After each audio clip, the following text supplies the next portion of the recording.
Asko etortxagatik. Sabik ezagun dagoen bezala, hemen bildu gara murrizketak berriro ere salatzeko, ez? Urteak daramatzagu murrizketak salatzen eta murrizketa hauei aurre egiten, baina ikusi dugunez egungo erasoa indela bortitza, non hainbat eragile sozial eta sindikalak erantzun bateratu bat emoteko beharra ikusi dugu. Eraso hau, esan bezala, orokorra da, zeren gero eta jende gehiago eragiten du, gero eta jende gehiago pairatzen ditu murrizketa hauen ondorioak, eta orokorra da bebai gero eta eremu gehiagoetan ematen ari direlako. Eta eraso hau ez da konjunturala, hau da, murrizketa hauek ez dira krisiaren ondorioak.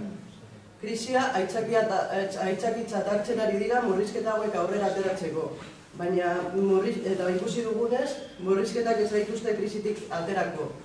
Izan ere, krisi ekonomiko eta soziala areagotzen dituzte. Hau da, langabezia, ezberdintasun eta pobrezi gehiago sortzen dituzte. En última instancia, es un ataque directo a los derechos que tanta lucha nos ha costado conseguir. Los diferentes gobiernos han apostado por recortar los derechos sociales y laborales. Ejemplos de esto son la reforma laboral y de pensiones o las reformas y recortes de la RGI, la renta básica, que conlleva, como ya sabemos, estos dos últimos casos, que cada vez hay más dificultad para solicitarlas, es decir, que los requisitos cada vez son más restrictivos. Quien ya la percibe cada vez sufre más presión por parte de las instituciones y en ambos casos se ha rebajado la cuantía de las mismas. Se ha apostado por la privatización de los servicios públicos, es decir, los servicios públicos los están metiendo dentro de la lógica del mercado.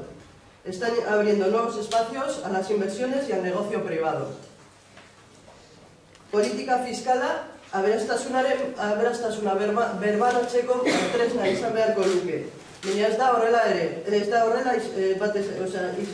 dela horrela, alegia. Errekaudazioari begiratzen badiogu, ikusten dugu nola kapitala eta renta altuen alde eraikita dagoen. Iruzur fiskala, gaur egun Euskal Herrian 10.000 milioiko eurokoa den iruzur fiskalaren kontra ez da inolako neurririk jartzen. Eta oroar, errekaudazio honen zama guztia klase popularren bizkarrean erortzen da. Eta horre kontuei begira, izan behar du alde batetik egiten diren inolako parte hartze sozialei gabe, ez dira bat ere parte hartzaileak, eta gero eta murrizketa gehiago suposatzen dituzte. Eta hauen adibideak izan daiteke zerbitzu sozial publikoentzako aurrekontuetan eman diren murrizketak.